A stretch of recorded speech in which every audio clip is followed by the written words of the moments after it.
Hi, this is Cecil Bulge, and I wanted to welcome all of you to the High Desert Association of Realtors Multiple Listing Service Orientation.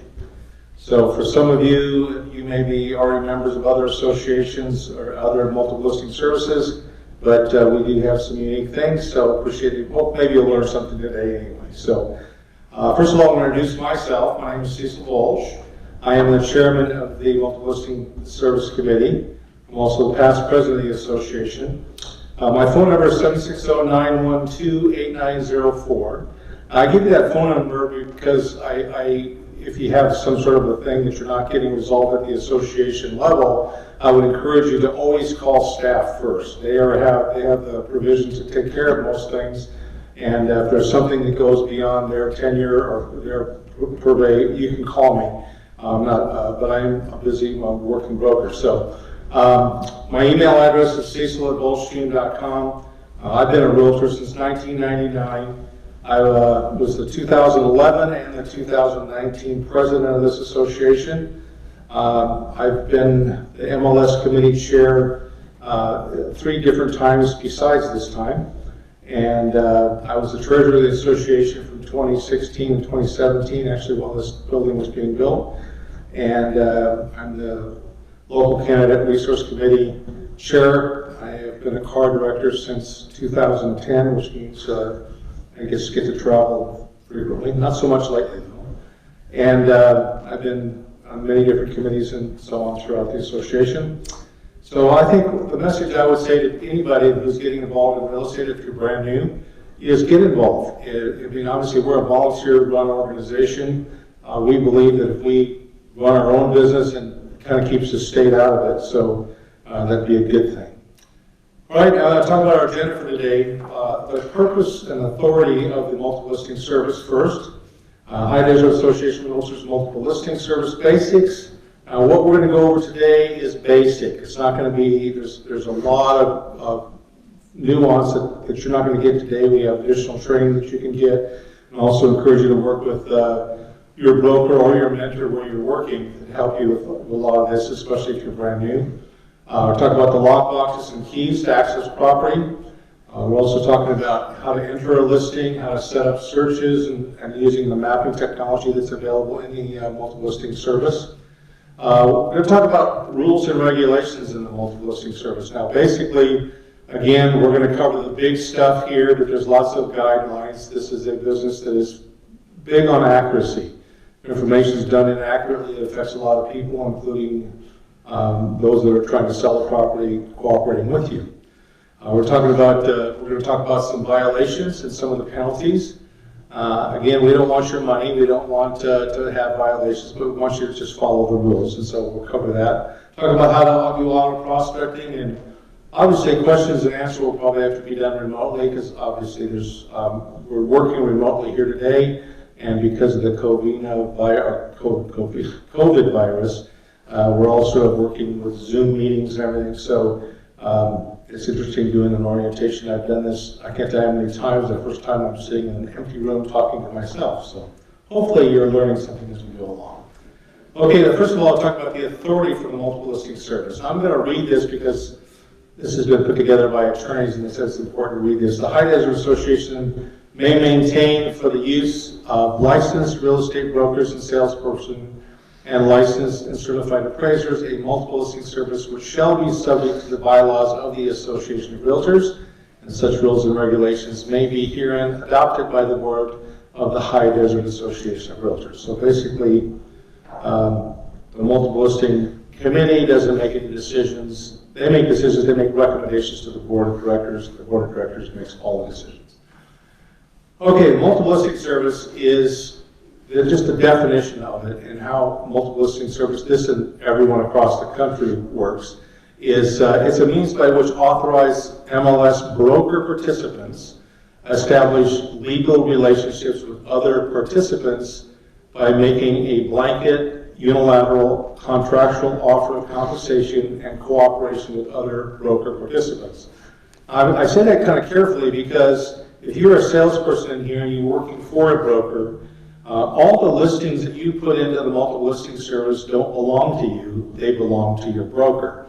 You get paid when you sell them because you have a written compensation agreement with your broker, but it's important to realize that all multiple listing is broker to broker.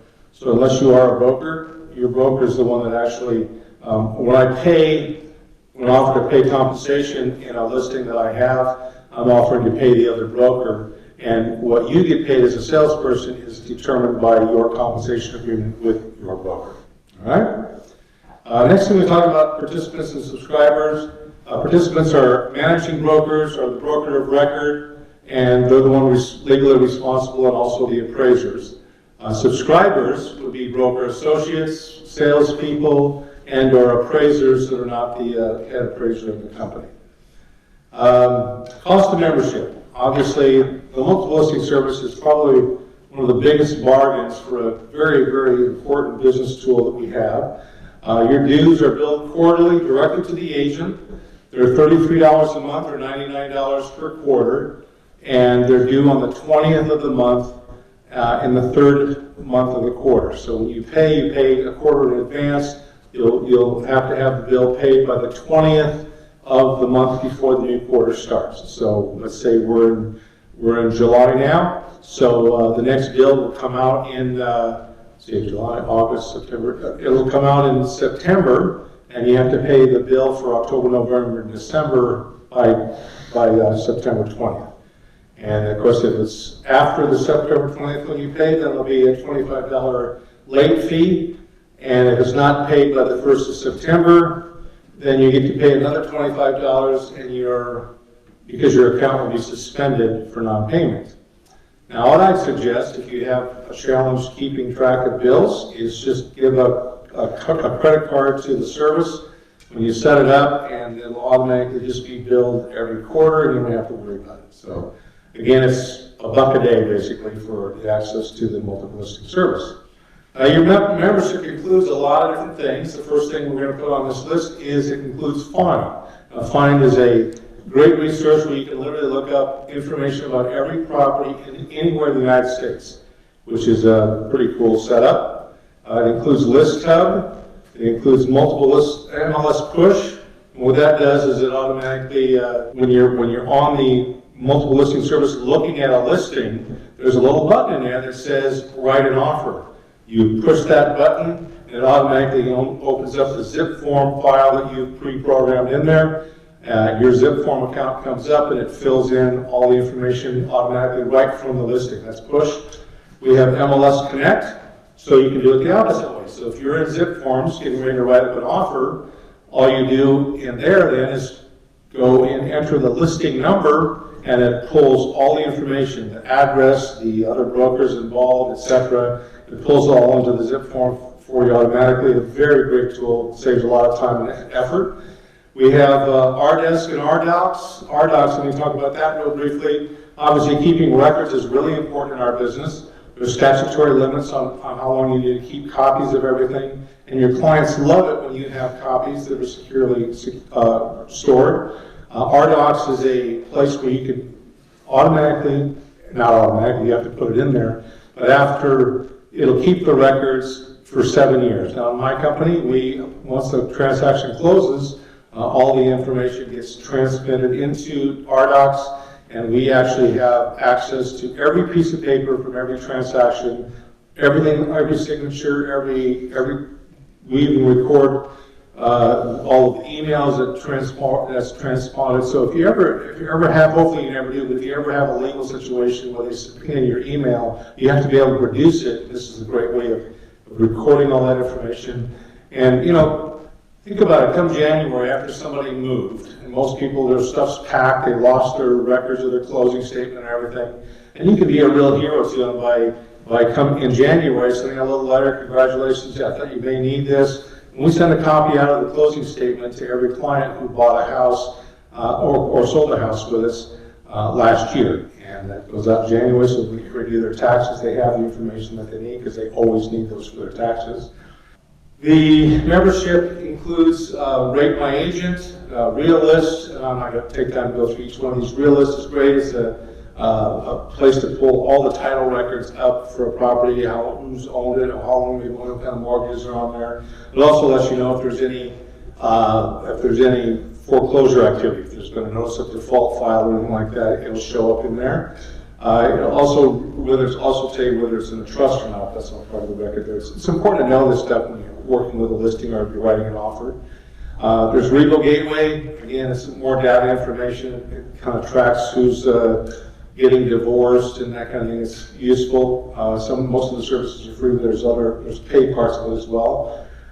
There's Remind. Again, I'm not going to take time to go through each one of these.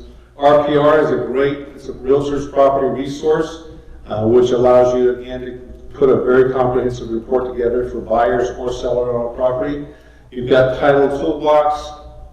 You also have Zip Form Plus Mobile, and Zip Form Digital. That's all included in your membership. Now, the ones that have asterisks by them, which is the Push, the Connect, and the Digital Ink, in order to get those, you have to be a realtor member, because the realtor, those are realtor benefits, but they're included with our MLS.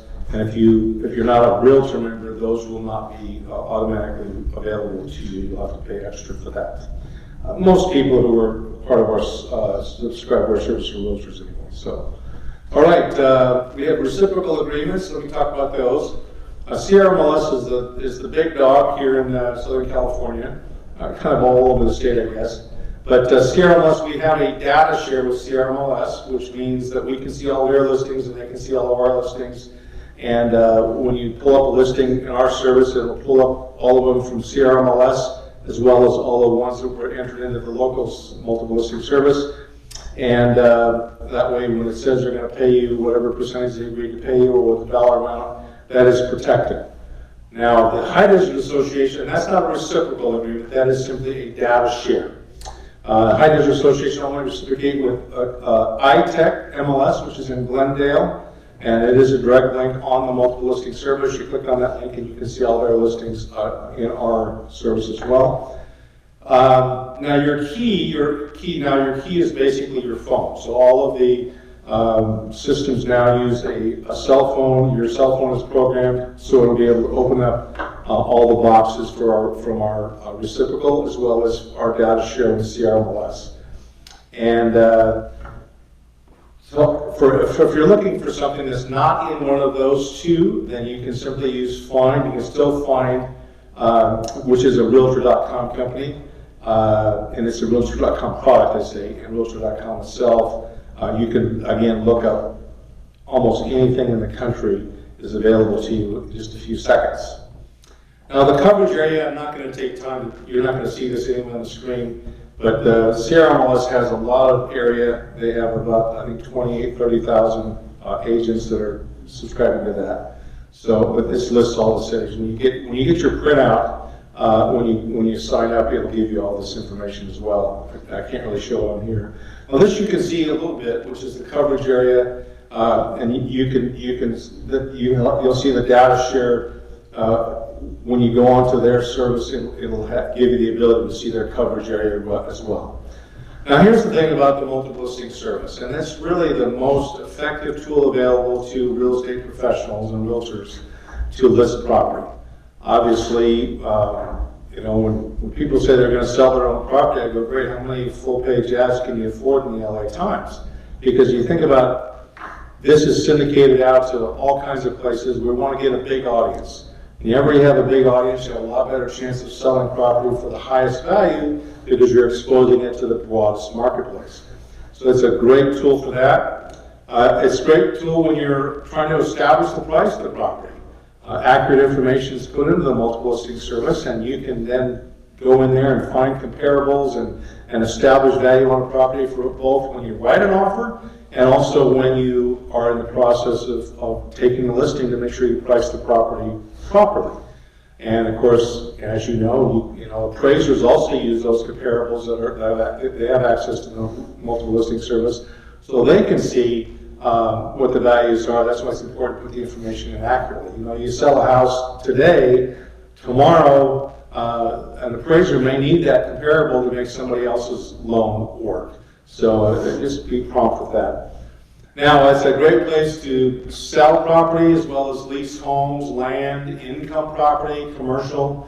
And you can also, in the multiple listing service, you can also sell businesses. You're going to sell a barber shop, you're going to sell a restaurant, or whatever. You can actually sell the business part of it in addition to the real estate. And you can also, it's a great place to find property to show your buyers. And you can set up searches based on their criterion. And then in the middle of the night, when some realtor is putting on a listing at midnight, your client will be informed of it maybe before you are, because they will get the automatic email that will tell them that new property that fits their guidelines. You know, the 4-bedroom house that's single story with a pool in a certain school district, when that pops up, they want to know. For those of you who are brand new, you probably don't know this, but nowadays, many times the agents are told by their client which properties they want to go see. They're online looking all the time, so it's a great tool for getting the information out there. I want to talk about the MLS committee. That's the committee that really kind of runs the multiple listing service. It's governed by the MLS service is governed by the MLS committee, and all actions of the committee are subject to the board of directors' approval, which I've already mentioned. Now, the MLS committee members are appointed by the president of the association, and they are confirmed by the board of directors of the association. Now, in order to be a member of the multiple listing service committee, or any committee at this association or any other association, you must be a realtor member to be a member of the committee. And the committee meetings are held on the 4th Thursday of every month. Now it says on here at the association offices at 8 a.m. We hope that's true sometime in the future. But for now, all of the meetings are being zoomed. We're zooming to meetings nowadays. So, okay, let's talk about lock boxes. Now, we recognize one official lock box at this association, and it's the Supra iBox Bluetooth LE. That's low energy Bluetooth box. And it communicates directly with your phone or your iPad, wherever you have your software from Supra to operate, to open up the boxes. Now, we used to have separate devices that people could actually, it was a separate device, they could leave in their glove box or whatever. But we found, unfortunately, that certain agents didn't want to drive clear up to the high desert to sell the house to their client for $180,000 when the one in their neighborhood was $480,000.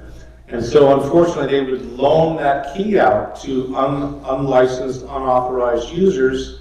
And so a few years ago, almost, I don't know of any association that does have a separate device now. They require that the agent use their phone to lock and unlock lock boxes.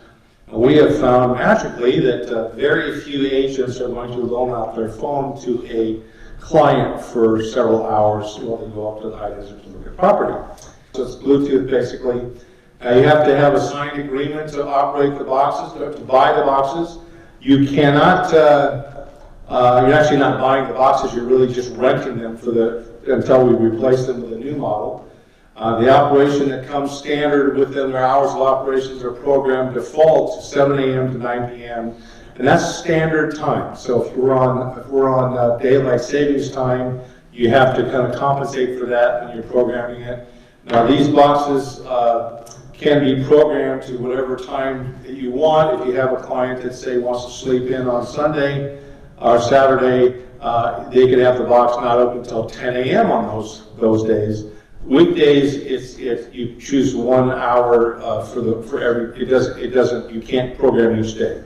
So another thing that's really cool is, and a lot of people don't use it, but it's called call before showing, CBS capacity. And that means that the agent who wants to show the property actually has to talk to me to get my code. I program that code into the lockbox, and in order, this is something like if you have somebody that says, oh, I want you to be there at every showing, and maybe you're busy and you don't have time to be at every showing, you can basically tell your client that you will screen each one of the agents personally, and until they talk to you personally, they're not going to get in the house. They can come up and just drive up unannounced, but they're not getting the lockbox open and get the key out unless they talk to you. So that's what CBS is. It's optional. You can turn it on or off, and you may not want it on all your listings, but it may be some that's particularly useful. And the lockboxes cost approximately $118, depending on if our taxes go up, which they probably will. They may cost more, but right now they're $118. Now you can use as many lockboxes on the property as you want. But one of them, if it says in the listing that there is a lockbox, then one of those boxes must be the authorized box that we use, which is the Supra iBox BTLE. And so don't get confused with that. If you want to put a combo box on, that's your business. But you can only, if that's all you're putting on, you're not putting the blue Supra box on there, then the only thing you can say in the listing is call listing agent. You can't indicate call me for the combo. It has to say call listing agent, period. That's all I can say. And there's a legal reason for that. I'm not going to get into it right now. But there's when you use a digital electronic lockbox, it documents to the minute when somebody opens that lockbox and who they are and who the key that opened the box is registered to. I got a phone number, I got a name, I know when they opened up the box. And there's certain reasons why that's really important. The box won't operate after the time you shut it off. If you've got a client that doesn't want anybody showing the house after dark, you just program the box so it quits working at 8 o'clock, whatever time the sun goes down where you live. And it protects your client, and it doesn't allow any unauthorized entry into the property without somebody in good standing. If someone doesn't pay their MLS bill, guess what? Their box doesn't work. I mean, their key doesn't work on the box, and the box won't open at past hours when they're not supposed to. So the key box location is important. If you put it someplace that's wherever you put it, especially if it's in a big house, and it could be around the corner on the back spigot or whatever. You got to let the people know where the box is so they can find it when they get there. There's a place in the multiple listing service to indicate where that lockbox is at on the property. So that's simple enough.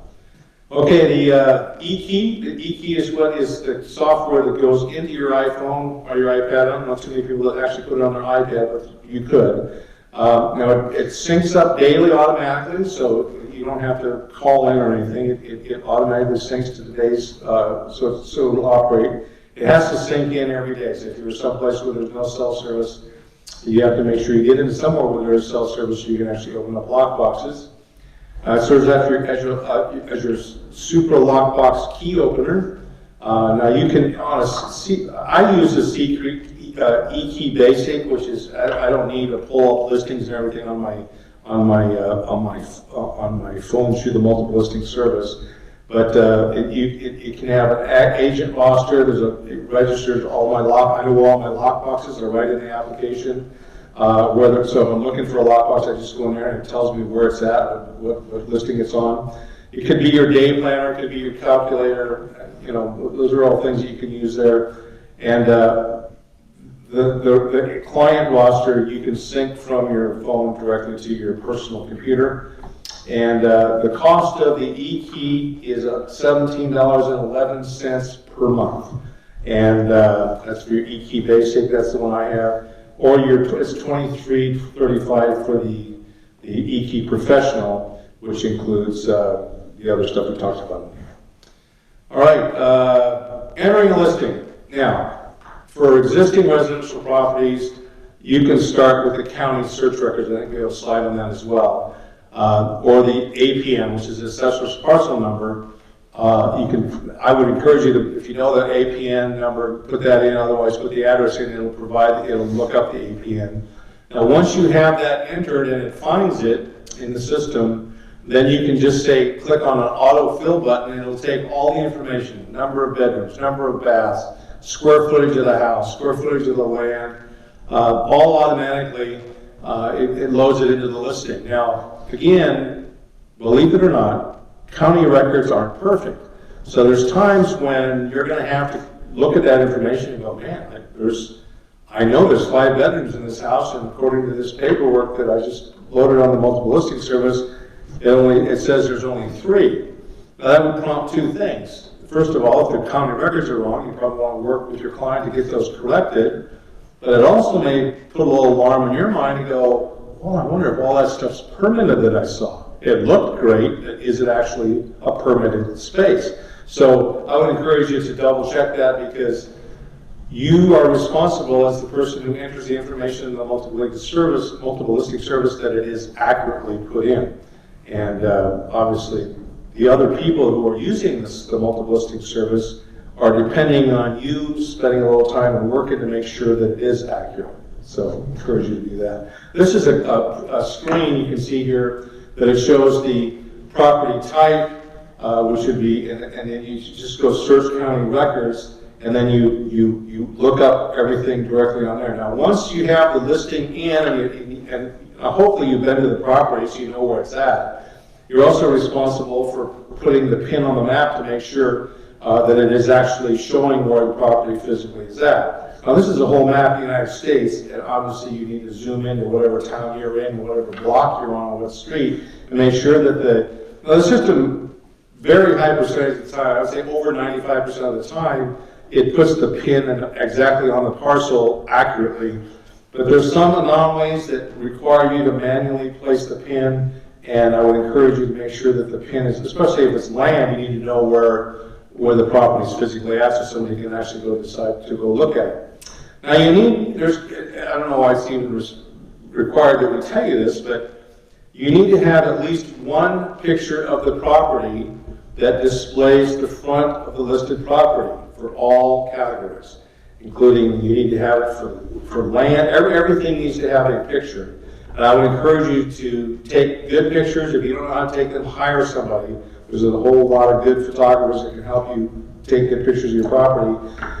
And the world has completely changed. It was changed before the coronavirus came along.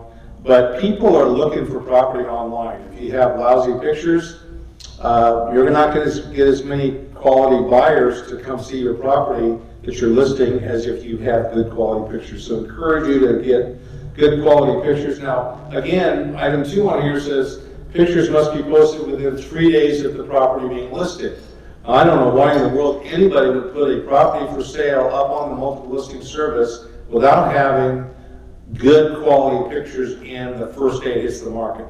For those of us who have experience in this, and anybody in this room who has experience, you know that the first week that the property is on, the first few days, is the most important window of opportunity to get the biggest audience. So that's important. And also the mandatory map pin placement. I talked about this a minute ago, but you have to make sure that on the map, it's in the multiple listing service, that the pin is located on the physical parcel that you're selling. Now, there's different types of searches you can set up. There's called an internet active map search. So you can simply just open up to the map and you can draw, we'll do a quick search. You can do interactive map search where you can actually just roll around on the map and there'll be little pins show up wherever there's a listing. When you click on that pin, it'll actually show the listing that's in question there. And that's really just a map only search. It doesn't indicate what size or whatever. But you can do a quick search, which is just a real quick, doesn't have very many criteria. Or you can do a standard search, that's the one I use most of the time. You can do a custom search. You can do a radius search. And let's say you have grandma lives at 127 Main Street, and you want to buy a house that's within a mile radius of her house. So then you can simply just take the system and it'll pull out. You'll see right on the screen, it'll say you're half a mile, a quarter mile, mile out. And then it'll look up everything within that mile. You can also do an address search if you even type in the address of the property. You can do a listing number search. A custom map search would be, let's say I want to go along this. Okay, let's say I find out where the school district boundaries are, and you want your kid in that school district, or their client wants a kid in that school district. Then you can actually just draw a map around the school district to make sure you only look at the property that's in that school district. And you can do an APN number search, and census parcel number search as well. Now there's available types of listings. Now, again, I'm not your broker, and you can do whatever you want to do, and I would encourage you to have a discussion with your brokers of what type of listings they like. I don't remember ever not writing a listing that was not an exclusive right to sell exclusive authorization right to sell, which means that even if I have a listing and the guy's neighbor from 2 blocks away comes and buys the property, guess what? I still get paid because I did my job, I marketed the property, etc. Which means no matter what happens, the listing I get paid as a listing agent. Exclusive agency would mean that let's say that this client has decided that their neighbor from 2 blocks away may buy the house, and so exclusive agency would say that I get to advertise, I do all my work, I do everything, but if the neighbor from 2 blocks away comes and buys the house, I don't get paid. So that's not one that I'm that interested in, but you can sell however you want to. An open listing means that anybody who wants to, that guy can list the property with 10 people. I'm not real big on that one either. There's also a probate listing. Now, I would encourage you, if you are not acquainted with how probate works and you're not acquainted with all the legalities of that, please refer to somebody who is. Find somebody who's good at it. For example, in my business, my wife is the probate guy. I don't do any probate stuff. My wife does all that. She's the one that knows all the attorneys and all that. So, and she's written books about it. So you got to know what you're doing when it comes to probate. There is a separate, there's all kinds of different rules. And if you're representing a buyer on a probate, ask some questions and make sure you know what you're doing there, because there's some things that about probate that affect the buyers as well. Now, we also have coming soon, and I'm going to spend a little time talking about coming soon today. Coming soon is basically, it's not a pocket listing. No, basically, this whole thing was developed because agents in a very tight market, for those of you who are new, we are in an extremely tight market where there's just not enough houses for the demand that we have in our association or any place in the country. It's very low demand, very high demand, very low inventory. And we also are going to talk a little bit about, so coming soon was developed as a way for you to, let's say you got a property that's being painted or working on or doing something. It's coming soon and lets the marketplace know that there is a property coming, but that property cannot be shown. I don't want to get ahead of myself, but that's a category. And also there's private, which won't show up to anybody except for people within your own company. And there's a variety of different reasons why you do that, but going to be pretty limited in terms of who uses that. Now, first of all, let's start with the tax records. Tax records for realists, you can pull up the address, you can pull it up by owner's name. I guess you could pull it up by phone numbers. I don't know too many tax records that have the phone numbers of the owners in there. You can pull up by the assessor's parcel number. You can do a general inquiry. I would always encourage you to pull the title record up on the property before you go out for your listing appointment. I would also encourage you to check the foreclosure activity. Now, some people, when they get into financial trouble and the banks issue them a notice of default, you know, it's an embarrassing situation for most people. And maybe they don't want to tell you about that. But you know what? You as a listing agent need to know that. And there's some really serious legal complications that could happen to you if you list a property and don't indicate that it is in foreclosure. And if it is in foreclosure, there's really strict rules. I don't have time today to get into that, but there's strict rules about if an investor comes in to buy an owner-occupied property, there's certain things that have to be done statutorily that don't affect any other kind of listing. So you need to be aware if the client is, if the client is actually in foreclosure, as having, they call it distressed property, if the property is distressed. And also there's a search through realist maps. Now, what's great about this is, let's say you want to find out who lives around where you're thinking about buying. You can actually go in through the realist record. It's public record, and you as a realtor have access to this information. You can go in and pull up, just by clicking on the houses, you know who owns the property all around. Now, it might be kind of good to know that if you want to find out if there's a bunch of renters where you're thinking about buying. And when you go in and you look at the address of the property, and if it's different than where the tax bill goes, then it's a pretty good indication that property is probably tenant occupied, not owner occupied. And there's lots of reasons why you may want to live in a neighborhood where it's largely owner occupied versus a lot of tenants. So anyway, next thing we're going to talk about is coming soon. Now, this is a new category. So it's a category that's officially, this was driven by direction from the National Association of Realtors. And so this isn't really something that we came up with here at our local association. but it is an important, very important strategy on how to use this and how to do it without getting into trouble, because we're basically self-policing. I understand that if you got a property on there that says coming soon, and I call you and say, when's it going to be available? I say, no, it's not available. And then my client calls you and says, when can I see this house? And you go, you can see it this afternoon. You want to meet me there? That's a big problem, because you're not allowed to show that property if it's in a coming soon status. So the listing, once you have a listing agreement, you must, in order to put it in the multiple listing service, you must have a written listing agreement, and the listing must be entered in within 1 business day after the first marketing activity. So if you go out and you put a sign out in front of the property and it says coming soon on it, that needs to go in the multiple listing service within 1 business day. Now the complete listing needs to be entered into the multiple listing service. It does require 1 front-facing picture only, but you can put all the pictures. You've already taken all the pictures, but you have to put the full description of the property and all the details about the property. It isn't an incomplete listing. It's a complete listing. It's just in the category of coming soon. And you also must enter the commission being offered to the cooperating broker. So it's all required, everything that's on here. Now there will be no days on market clicking off on this property until it actually goes to active. And that's, so if you have something, this is again designed for somebody who's maybe getting new carpet, and it's going to take a week to get that done. Maybe they're putting in a new furnace or something, and so they need a few days to get that resolved. That's what it's designed for. If you're doing a major remodel, they're ripping out walls in the house and they're completely changing, it's going to be a 6-month project, that does not go into coming soon, because that's not going to be available within the time frame that we're looking at here. Coming soon listings must be active within, if you look at the 4th button down there, it says 21 days.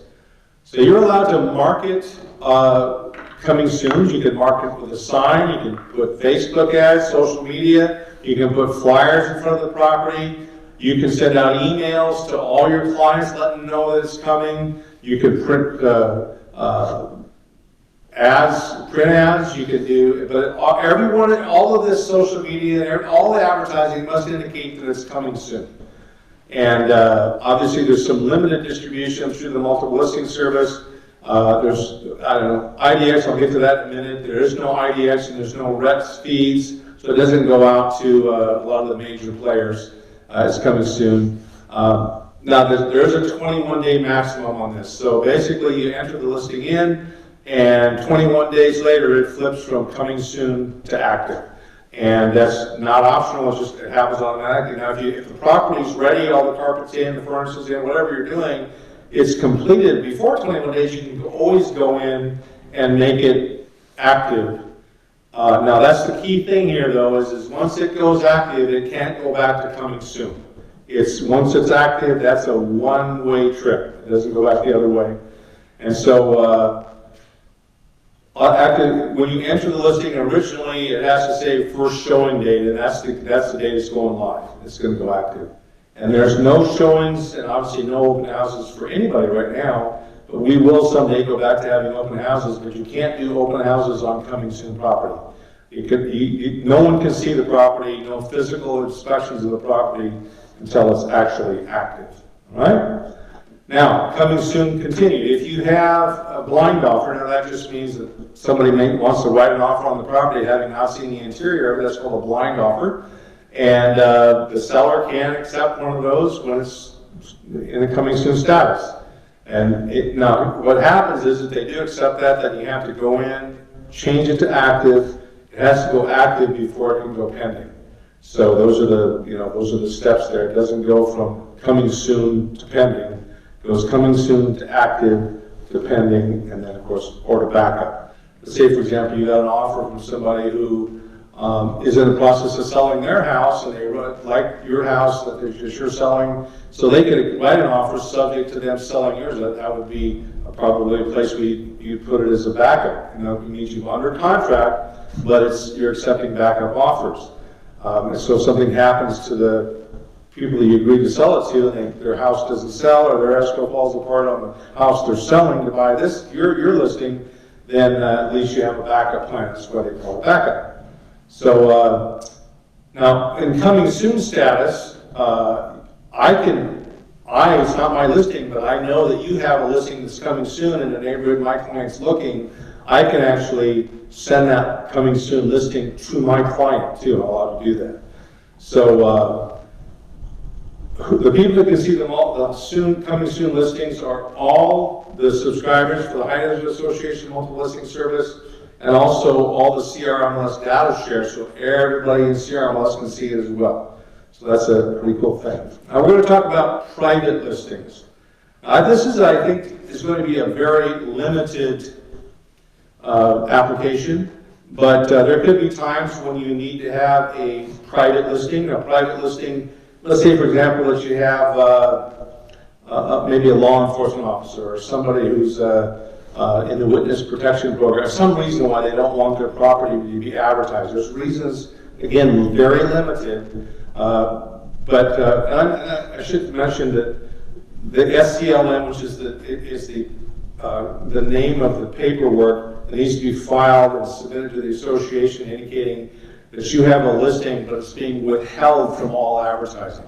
And the only people that can see the listing, you can't put Facebook ads, you can't put a sign in front of the house, you can't put flyers in the house, you can't put flyers on the bulletin board down at the local Starbucks or Stater Brothers or whatever. There's no advertising on the property whatsoever.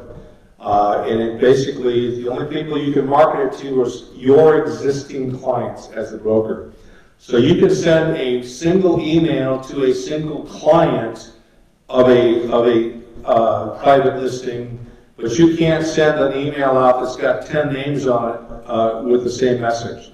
That's very, very strict in terms of it is no mass emails or whatever, and you can only show it to existing clients, not somebody who walks in off the street. No mass emails. Now, it will change to a full sold when you sell it, and no one will know it's available. And the reason we have it going on sold is because it could be a comparable for somebody. We like to see what the market's doing that way. Now, if you have a private listing, and people sometimes, the clients will sometimes tell agents, I don't want this on the multiple listing service, I don't want a bunch of people knowing where I live or whatever. And they may be pretty frustrated because not too many people are seeing their property. And they may decide, you know what, I can take the risk, I'm going to go ahead and let's go ahead and put it on multiple listing as active. So you can take a private listing and make it active and have, so everybody gets to see it and they could actually sell it. But you cannot move it back from active listing back into a private listing. It doesn't go that way. Now, the people who can see the private listings are the listing broker, the office manager there, and all the agents under the license, under the listing broker or corporate license, and the multiple listing service staff. No one else will see it. Because there's not going to be a sign out front, there's not going to be flyers around, there's no Facebook ads. It is just basically, that's the audience that you have to sell the property. And that's very, very strict as that as well. This is the SCLM form that we talked about, seller instruction to exclude the listing from the multiple listing service. And I'm going to zero in on the second paragraph here, which says MLS Clear Cooperation Policy, paragraph 9. I'd encourage you to read that with your client before they sign it, because if they get frustrated because you're not advertising their property, you just got to say, I can't advertise your property, because the rules of the game are that I've signed up as a subscriber to the multiple listing service, and my responsibility is to, we work as a we cooperate with each other, and if I eliminate this from the multiple listing service, I'm not going to cooperate with anybody, then I can't advertise it to anybody besides just my existing clients. So that's that paragraph is written right into the form, and the client must sign that, and it must be submitted to the multiple listing service staff here at the association. Okay. The private goes live. When a private goes live, there will be a field at the top portion of the listing input screen where the agent has to select the multiple listings. They'll select either MLS or private listing. And obviously, the MLS would be the normal display for any other house that's for sale or property that's for sale. And there will be a search tool for looking at the broker's private listing. So if the agent, though this isn't actually live yet, we're still working on the kinks on the private side, but it's going to be, it should be available shortly. But the search tool is only for that brokerage. So if a broker's got, I don't know, so many agents, they just don't know where all the private listings are at. They have the ability to go in and find them. Again, I think this is going to be a very limited application. There's not going to be tons of these. I think maybe at any given time, there's probably should be more than 8 or 10 in our whole association, if there's that many. And they can always, like I said, the third bullet point here is that they can always change it to a public listing, but you can't reverse and go back from a public to a private listing. Now this is the input screen we're talking about. It's kind of small, look carefully. It says private, it's either multiple listings or private. That's really the key. There's going to be two choices there. Now, we're talking a little bit about auctions. We don't do a lot of auctions, and I'll explain the rules to do it in an auction listing. First of all, in order to put something in the multiple listing service, this is for any listing, is you must have a written listing contract. Most auction companies are not licensed brokers, and they do not have the ability to have a listing agreement because they're not licensed to do so. A list price that the seller will accept is a requirement. So you can't have an opening bid. We used to see properties when this first started this process where the property is worth $300,000 and it's put in the multiple listing service at the opening bid price of $100,000. And of course, everybody gets excited, but unfortunately, I can't buy it today for $100,000. So they have to, if they're going to put it in the multiple listing service, it has to be the price that goes in there has to be a price that the seller will accept that day. Now that's not, again, very normal for auctions. And it has to have unconditional compensation offers. So when you put a listing in and you say that, for example, I'm going to share 3% of the purchase price, again, commission is negotiable, so I can talk about numbers, but let's say I offer 3% of the commission on the property. So that means something for, if I sell something with $300,000, then I'm going to get paid $9,000. So I can just put, I'm going to offer $9,000. It can't be conditional. It can't be if they come to the auction. It has to be unconditional. So it can't be if I show the property, you don't get the it has to be unconditional compensation, and I have to be able to purchase it now, and I cannot co-list with another non-MLS subscriber, which means that if I have somebody come to me and say, I have this auction coming up, how'd you like to put it in the MLS for me? I'll split the deal with you. You can't do that because they're not licensed and they're not a member of our multiple listing service. So you can't put a co-listed listing in there if the co-lister is not part of our association's multiple listing service. So obviously, needless to say, we don't have a lot of auction listings in our services. Okay, these are the type of properties supported. We have residential sales, residential leases, residential income, manufactured homes, trailers in a park. We have business opportunities, we have land, we have commercial sales, commercial lease, and there are subcategories once you click on these type of properties. So you go into a commercial, for example, it'll say, is it retail, is it industrial, or there's a variety of different things there. On residential sales, there's obviously, is it single family, is it attached, is it detached, all of those kind of things. So that's, those are the different categories of properties. Now, listing procedures, now obviously, when I said this before, but accuracy of information is of supreme importance. And you absolutely have to make sure that the information going into the service is correct. Now, if you don't know what the association dues are, if there's an association where that property is at, you need to find out. You can put accurate information in the multiple listing service. Now, if it's not auto-fill, then entering, when you enter the square footage, you need to enter only area that is heated or cooled with permit. So basically, if you have you don't count the garage unless it's been converted to living space legally, like with a permit. So let's say the garage is 500 square feet and the total square feet of the property is 2,000, then really you're going to have 1,500 square feet of actual living space. Those are the rules. Now that's why I love using the public record for it, because it automatically puts the right number in there. You don't have to be worried about that.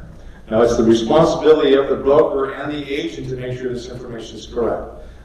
There is certain automated checking that's done by the multiple listing service, but you are really ultimately responsible for making sure that's correct.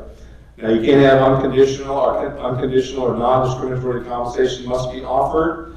And like I said before, we have a lot of people that come up here from down the hill. They'll send their client up to go look at the house, and then the agent from down the hill will write the offer, and you get irritated.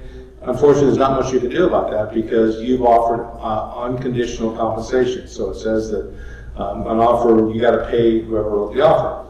Now, if somebody's not a member of this multiple listing service and they write an offer, I don't actually have to pay them.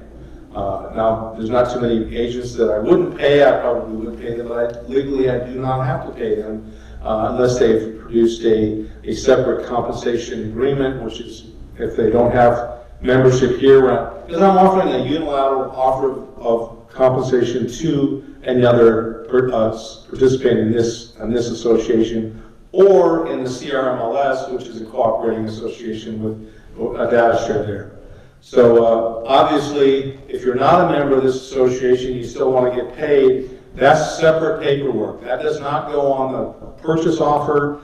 The compensation between brokers is a separate issue than it is from the buyer to the seller. So you do not request, negotiate, or put compensation on the purchase agreement or on any counteroffers, period. If it's done, those don't have to be submitted or shown. That's a separate agreement between the brokers. It doesn't belong in front of it. The seller's already agreed to pay the listing agent. The listing agent shares their commission with the cooperating broker. That's a separate agreement. It has nothing to do with the buyer or the seller. Now, dual rate commission. We'll talk about this just for a minute. And this is a common mistake for people. Dual rate commission is this. Let's say that I have a listing, and in my listing contract, I have told the client that if one of my agents provides the buyer, and versus me cooperating with another agent that's outside of my company, you will only pay me. Let's say I'm selling my house, and the total commission if for cooperation would be say $10,000. But I made a deal, and I don't do these kind of deals, but let's say I did, that says if my client buys the property, or one of the clients by somebody in my company buys the property, then I'm only going to charge you $8,000 in commission instead of $10,000 in commission. And that has to be disclosed. It's called dual rate, because based on who buys the property, who represents the buyer, determines a different commission rate than if if it was a general cooperation brokerage. So transaction. Let's make the word right there. So if and this is important. So you have to disclose that, and I'll tell you why. Let's say I represent a buyer, and I'm coming to offer on your property, and it says on here on the listing, it's got to say it's dual rate commission. And so I'll come to you and I'll call you and I'll say, okay, tell me the nature of your dual rate commission. And your answer is it's none of your business. Your answer is it's very much my business, because if I want to write an offer as a cooperating broker, you have to tell me that the seller is going to pay their net of their net proceeds from the transaction is going to be $2,000 higher if somebody in your company buys it than if my buyer buys it. So that means I may have to offer $2,000 more for the property just to be competitive with another offer that you may be writing for somebody in your own company. So it's important. It has to be disclosed, and when a cooperating broker calls you, you have to disclose the whole nature of it. Now, I personally don't think it's a very cool idea to do that, because I don't know why in the world my buyer, who is my client, would be worth less to the seller than somebody else's buyer. So that's just my statute on the thing. I would encourage you to do whatever your broker advises you to do. That's what I like to do. Now, listing procedures. This is just some things can't be changed once you enter it. Now, once you say it's active and it's entered, that date's sealed. You can't change it. The date it's closed is also not changeable. It's done. And of course, the original list price. So if you list the price and you put one too many zeros in it or one too few zeros in it, you can't change it. It's always going to show an adjustment with up or down. Now it's not good to have a listing that say it's worth 200,000 and you initially put it in for 20 grand and then you raise the price 180,000. That's not good. Or let's say you put a house in that should be 200 grand or 300 grand, and you put it in for 3 million or 2 million instead of 200 or 300. So be careful with that. Also, before you hit that save button, you got to make sure the information is correct, and you got to be really careful too with the fair housing words on the multiple listing service. You can't say stuff like it's a great family neighborhood. That's a big no-no. You can't say bachelor pad or something like that. Those are really key words that will get you in enormous trouble with fair housing. So I encourage you to be careful with that. This isn't a fair housing class here, but when you put something in the multiple listing service, believe it or not, and the marketing remarks are public. They go out to they're syndicated out all over the place. And there's actually law firms that they make a living suing realtors for discriminatory language. And it is a federal offense, so you want to kind of be careful with that one. You be on the safe side completely. There's a button on the multiple listing service before it goes live. I encourage you to use it. It's called Check It. It's right in the bottom of the listing things.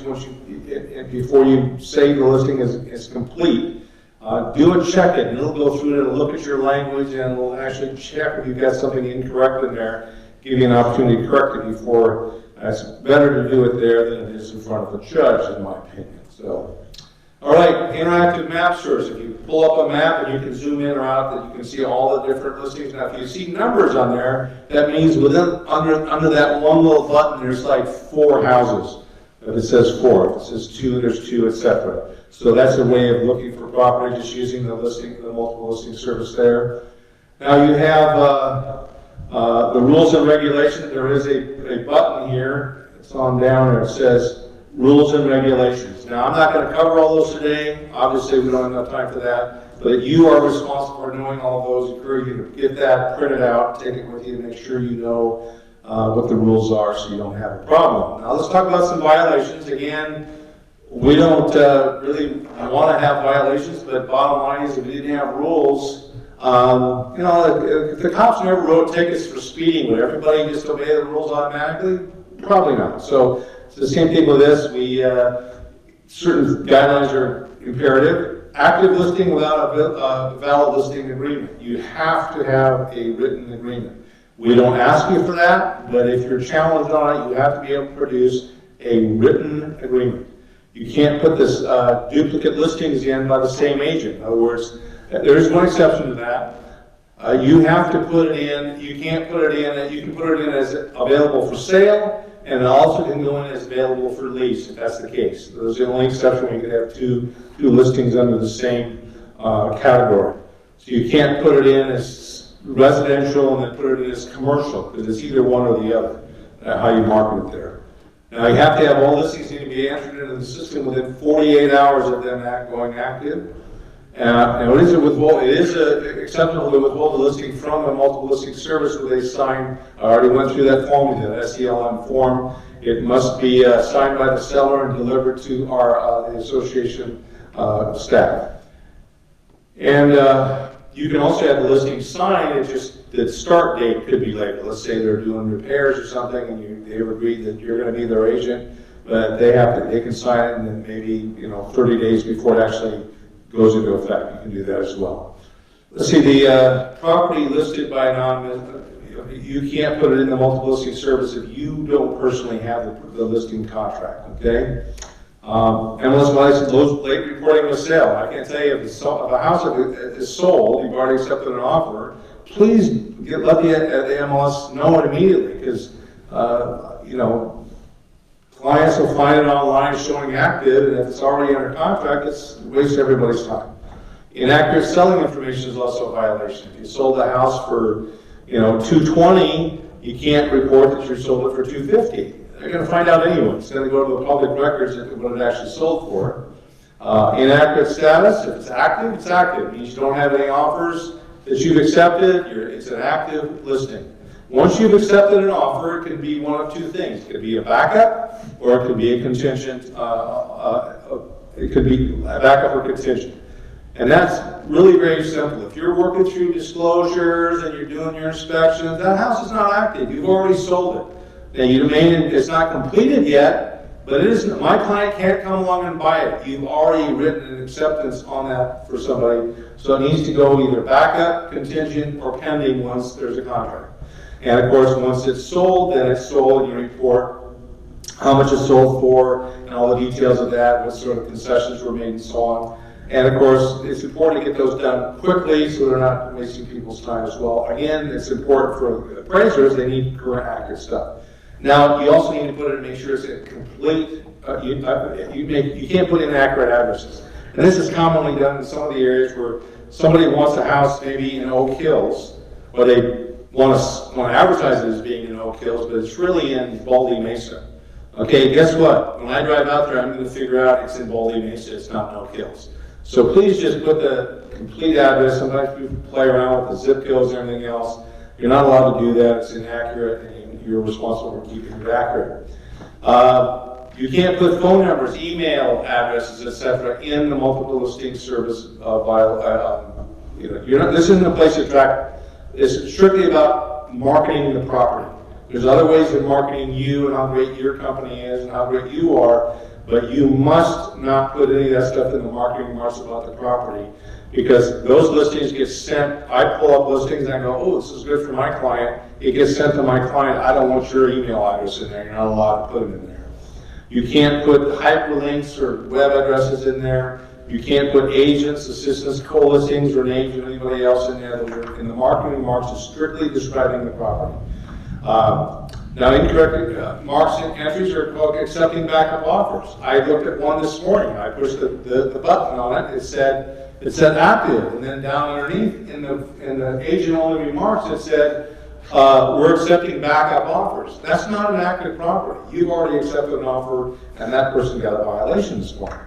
Well, I reported them. I don't know if they got a violation or not. Lock boxes, you can't say there's a lockbox. I saw one of these this morning when I was looking for listings as well. It says call me for the combination. That is not allowed. You only can say call listing agent. That's it. So you can't put security codes in the entries as well in the remarks.